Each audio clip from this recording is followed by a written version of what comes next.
Hello guys, welcome to our channel sweet talks.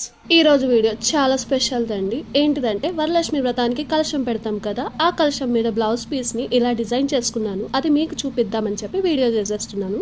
ఇంత మంచి output రావడానికి 4 స్టెప్స్ ఉన్నాయి. ఒకటి ఫోల్డింగ్, సెకండ్ బేస్ పెయింటింగ్, ఆ తర్వాత కలర్ పెయింటింగ్, ఇంకా లాస్ట్ జ్యువెలరీ డిజైనింగ్. ఈ వీడియోలో వీటన్నిటి గురించి డిస్కస్ చేసుకుందాం. అయితే ఫస్ట్ అయితే ఫోల్డింగ్. నేను వీడియోలో చూపిస్తున్నట్టు ఇలా జాగ్రత్తగా ఫోల్డింగ్ చేసుకోండి. నేనైతే రెడ్ కలర్ నార్మల్ బ్లౌజ్ ని సెలెక్ట్ చేసుకున్నాను. మీరు కావాలనుకుంటే మీకు నచ్చిన 1 మీటర్ డిఫరెంట్ కలర్స్ ట్రై చేయొచ్చు. మనం కలశం పెట్టేటప్పుడు నార్మల్ గా ద బేసిక్ ఫోల్డింగ్ ఇది. మీరు డిఫరెంట్ గా ట్రై చేయాలి, ఫ్లవర్ లాగా అది ఇది అనుకుంటే మీరు అది కూడా ట్రై చేసుకోండి. అలా ట్రై చేసిన తర్వాత ఇలా మార్కింగ్ పెట్టుకోండి. ఇలా చాక్ పీస్ తో మార్కింగ్ పెట్టుకోవడం వల్ల మనకి అసలు ఎగ్జాక్ట్ ప్లేస్ ఎక్కడ రావాలి డిజైన్ అనేది ఈజీగా తెలుస్తుంది. ఆ తర్వాత కార్బన్ పేపర్ పెట్టేసి మన A4 షీట్ ప్రింటెడ్ది ఇలా వీడియోలో చూపిస్తున్నట్టు దానిపైన పెట్టేసుకొని ఇలా ట్రేస్ చేసుకోండి. మీలో ఎవరికైనా ఈ A4 షీట్ పైన ఉన్న డిజైన్ కావాలి అనుకుంటే డిస్క్రిప్షన్ లో మెన్షన్ చేస్తున్నాను లింక్, అందులో చూసేయండి. ఒకవేళ అది రాకపోతే కమెంట్ సెక్షన్ లో లింక్ అని కమెంట్ చేయండి, మీకు లింక్ ఇచ్చేస్తాను. ట్రేసింగ్ చేసేటప్పుడు మాత్రం చాలా జాగ్రత్తగా చేయండి. పేపర్ కదిలిపోకుండా బరువు పెట్టుకోండి. నేనైతే ఇలా బాటిల్స్ పెట్టుకున్నాను. మీ దగ్గర ప్లాస్టర్ ఉంటే అది కూడా పెట్టేసుకోవచ్చు. లాస్ట్ లో మన ఫైనల్ అవుట్పుట్ ఇలా వచ్చేసింది. ఇప్పుడు నెక్స్ట్ సెగ్మెంట్ బేస్ పెయింటింగ్. మీరు ఏ కలర్ బ్లౌజ్ పీస్ తీసుకున్నా సరే, ఏ కలర్ పెయింటింగ్ వేయాలనుకున్నా సరే, first base painting white colour తో పెయింట్ వేయడం అనేది చాలా ఇంపార్టెంట్ సెగ్మెంట్. ఎందుకంటే దీనివల్లే మన అవుట్పుట్ చాలా బ్రైట్ గా కనిపిస్తుంది. అలాగే ఎక్కువ కలర్ అబ్జర్వ్ చేసుకోకుండా ఉంటుంది. వైట్ పెయింటింగ్ వేసేటప్పుడు మాత్రం ఇలా జాగ్రత్తగా కొంచెం స్పేసెస్ ఉంచుకోండి లైన్స్ దగ్గర. అలా ఉంచుకోవడం వల్ల మళ్ళీ తర్వాత మనం కన్ఫ్యూజ్ అవ్వకుండా ఉంటాము. ఇలా స్పేసెస్ ఉంచితే మనకి ఈజీగా తర్వాత ఐడెంటిఫై చేసుకోవడానికి ఈజీ అవుతుంది. మన బేస్ పెయింటింగ్ స్టెప్ అయిపోయింది. ఈ తర్వాతది కలర్ పెయింటింగ్. ఫస్ట్ అయితే ఇందులో మనం ఏమేమి కలర్స్ వాడతాము అనేది చెప్తాను. Lemon yellow, orange, crimson red, maroon, black, ఇంకా లాస్ట్ గా జ్యువెలరీ కోసం మెటాలిక్ గోల్డ్. మీ దగ్గర 3D అవుట్లైనర్ గోల్డ్ కలర్ ఉంటే అది కూడా యూస్ అవుతుంది, అది కూడా యూస్ చేయండి. నేను చూసిన వాటిలో చాలా మటుకి అమ్మవారి ఫేస్ కి స్కిన్ కలర్ వేశారు. నాకు ఎందుకో ఎల్లో కలర్ ట్రై చేయాలనిపించింది, అందుకే ఎల్లో వేస్తున్నాను. ఇంకా ఫస్ట్ అయితే లెమన్ ఎల్లోని ఇలా వీడియోలో చూపిస్తున్నట్టు మొత్తం పెయింట్ చేసేసుకోండి. బట్ ఐబాల్, బొట్టు, లిప్స్టిక్, ముక్కు పుడక ఈ ప్లేసెస్ లో మాత్రం వదిలేసేయండి. ఎందుకంటే అక్కడ ఎల్లో ఉండకూడదు కదా, అందుకే. పక్కన ఇయర్స్ కూడా వైట్ వేసుకోవాలి, కానీ నేను వైట్ మర్చిపోయాను. బట్ మీరు మర్చిపోకుండా వేసేసుకోండి. ఇంకా బ్లెండింగ్. ఈ స్టెప్ లోనే చాలా మటుకి చాలా వేరియేషన్స్ వస్తాయి. ఈ స్టెప్ వల్లే మన అవుట్పుట్ మొత్తం మారిపోతుంది. సో జాగ్రత్తగా ఆరెంజ్ కలర్ ని ఇలా అవుట్ లైన్ బ్లెండింగ్ చేసుకోండి. ఫస్ట్ అయితే ఒకసారి ఆరెంజ్ కలర్ తో ఇలా వేసేసుకున్న తర్వాత మళ్ళీ ఎల్లో కలర్ తీసుకొని బ్లెండింగ్ చేసుకోండి జాగ్రత్తగా నీట్ గా. ఒక్క లేయర్ ఆఫ్ పెయింట్ వేస్తే సరిపోదు, రాదు కూడా బ్లెండింగ్. ఒక 2-3 లేయర్స్ పడుతుంది బ్లెండింగ్ నీట్ గా అవ్వడానికి. సో జాగ్రత్తగా బ్లెండ్ చేసుకోండి. ఒకవేళ మీకు ఎక్కడైనా తప్పు చేస్తాము, ఆరెంజ్ ఎక్కువ అయిపోయింది అని చెప్పి అనుకుంటే అది ఆరిపోయిన తర్వాత ఎల్లో యాడ్ చేయండి, అంతే సెట్ అయిపోతుంది ఆ ప్లేస్ మొత్తం. అలా అని కంగారు పడిపోయి కింద ఆరెంజ్ ఆరిపోకుండా ఎల్లో వేస్తారనుకోండి, మొత్తం గబ్బు గబ్బు అవుతుంది. సో జాగ్రత్తగా పీస్ఫుల్ గా ప్రశాంతంగా నిదానంగా వేసేసుకోండి. అలా ఆరెంజ్ ఎల్లో మంచిగా బ్లెండ్ అయిన తర్వాత కావాల్సిన షేడ్ వచ్చేసాక మన దగ్గర ఉన్న మెరూన్ పెయింటింగ్ ని అవుట్ లైన్ లా వాడి హెయిర్ దగ్గర, నెక్ దగ్గర మొత్తం లైట్ గా యూస్ చేయండి, ఎక్కువ వద్దు. అలాగే బ్లాక్ కలర్ ని ఐబాల్ కి, హెయిర్ కి యూస్ చేసేసేయండి. యాక్చువల్ గా నేను వేసిన ఫోటేజ్ మిస్ అయింది. కేవలం ఎల్లో అండ్ ఆరెంజ్ బ్లెండింగ్ దగ్గర వరకే ఉంది, మిగతాది కనిపించలేదు. సో అందుకనే చెప్తున్నాను, జాగ్రత్తగా వేసుకోండి అది కూడా. ఆ తర్వాత లిప్స్ కి ఇంకా కుంకుమ బొట్టుకి క్రిమ్సన్ రెడ్ యాడ్ చేయండి.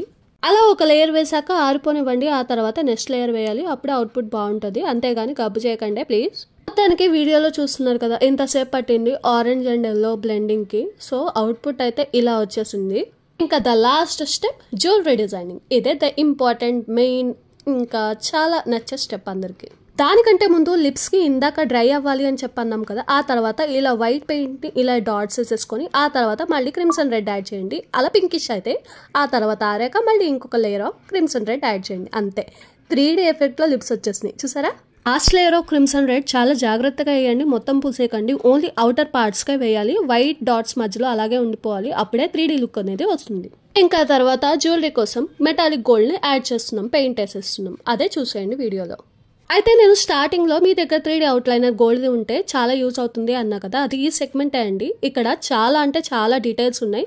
మీరు కావాలనుకుంటే మీ దగ్గర ఉంటే 3D అవుట్లైనర్ తో ఈ డీటెయిల్స్ ని యాడ్ చేసేసుకోండి. చాలా అంటే చాలా మంచి లుక్ వస్తుంది లాస్ట్ కి. నేను చాలా ట్రై చేశాను ఆఫ్లైన్ స్టోర్స్ లో, 3D అవుట్లైనర్ దొరకలేదు. అందుకనే ఈ మెటాలిక్ గోల్డ్ పెయింట్ తో మేనేజ్ చేసేస్తున్నాను. మీ దగ్గర ఉంటే గనక తప్పకుండా మర్చిపోకుండా పెయింట్ చేసేసుకోండి. దాంతో కూడా నా దగ్గర 3D అవుట్లైనర్ లేదని కొంచెం హైలైట్ చేయాలి, మొత్తం గోల్డ్ అంటే ఏం బాగుంటుంది అని చెప్పి ఇలా మధ్యలో వైట్ అండ్ క్రిమ్సన్ రెడ్ కూడా యాడ్ చేసేసాను. అందుకే కొంచెం లుక్ వెరైటీగా నీట్గా వచ్చింది. ఇంకా లాస్ట్కి మెటాలిక్ గోల్డ్ అండ్ పెయింటింగ్తో అవుట్పుట్ ఇలా వచ్చేసింది. ఆ తర్వాత మళ్ళీ హెయిర్ వేయాలని గుర్తొచ్చి ఆ గ్యాప్లో మళ్ళీ హెయిర్కి బ్లాక్ కలర్ వేసేసాను. అప్పుడు ఇంకా లుక్ అద్దరిపోయింది, అసలు మామూలుగా లేదు. ఈ వీడియోని ఇంతసేపు చూసారంటే మీకు ఎక్కడో నచ్చే ఉంటుంది, మీకు ఇన్ఫర్మేషన్ వాల్యుబుల్ అనిపించే ఉంటుంది. కాబట్టి ఇలాంటి మరిన్ని వీడియోస్ కోసం do like, share and subscribe to our channel. ఇంకా వీడియోలోకి వెళ్ళిపోతే స్టోన్స్ ఆర్ కుందన్స్ కోసం నా దగ్గర ఉన్న స్టోన్స్, కుందన్స్ అన్ని ఇష్టం వచ్చినట్టు వాడేసాను, డిజైన్ చేసేసుకున్నాను నా ఓన్ క్రియేషన్తో. ఇంకా నేను వాడే పెన్ ఉంది చూసారు, దానికి గమ్ వస్తుంది, దాంతో ఈజీగా కుందన్స్ అన్ని అటాచ్ అవుతాయి. నేను మీషోలోనే తీసుకున్నాను, మీకు కూడా కావాలనుకుంటే లింక్ డిస్క్రిప్షన్లో మెన్షన్ చేసేస్తున్నాను, కావాలనుకుంటే చూసి కొనేయండి. లేదు మాకు ఈ కుందన్స్తో పెద్దగా వర్క్ ఏం లేదు, ఓన్లీ దీని మటుకే కావాలి అనుకుంటే కనుక టూత్ పిక్ స్టిక్ ఉంటుంది కదా, దాన్ని కూడా వాడుకోవచ్చు. దానికి బ్యాక్ సైడ్ అదే అండి రౌండ్గా ఉంటుంది కదా, ఆ ప్లేస్లో కొంచెం గమ్ అంటించి తీసేస్తే ఇంకా చాలు, ఈజీగా అన్ని కుందన్స్ అంటుకుంటా ఉంటాయి. చెప్పడం మర్చిపోయానండి, ఇప్పుడు కొత్తగా హైప్ అని ఒకటి వస్తుంది. కమెంట్ సెక్షన్లో పక్కకి స్క్రోల్ చేస్తే హైప్ అని పాయింట్స్ వస్తాయి. మీకు గనక ఈ వీడియో నచ్చితే ఆ హైప్ని కూడా కొట్టేయండి. ఈ వీడియోని మీరు బాగా అబ్జర్వ్ చేస్తే మీకు ఒక డౌట్ రావచ్చు, అదే కుందన్స్ అంటిస్తున్నా కదా ఫెవికాల్తో, అదేంటి ఫ్యాబ్రిక్కి ఫెవికాల్ వాడుతున్నారు అని. యాక్చువల్గా అయితే ఫ్యాబ్రిక్ పైన ఫెవిక్రిల్ గమ్మే వాడతారు, కానీ నా దగ్గర అవైలబిలిటీ లేదు, పోయింది ఎక్కడో, అందుకనే ఫెవికాల్తో అడ్జస్ట్ చేసేస్తున్నాను. ఇది యూస్ చేయడం వల్ల రెండింటికి తేడా ఏంటంటే ఫెవిక్రిల్ గమ్ వెంటనే ఆరిపోతుంది, స్టోన్స్ కదలకుండా ఉంటాయి. కానీ ఫెవికాల్లో వచ్చేసి స్టోన్స్ కదిలిపోతున్నాయి, కొంచెం టైం పడుతుంది ఆరిపోవడానికి. బట్ ఫెవికాల్ అయినా ఫెవిక్రిల్ అయినా దాని పని గమ్ము లాగా అంటుకోవడం అదే చేస్తుంది, బట్ టైం పడుతుంది అంతే.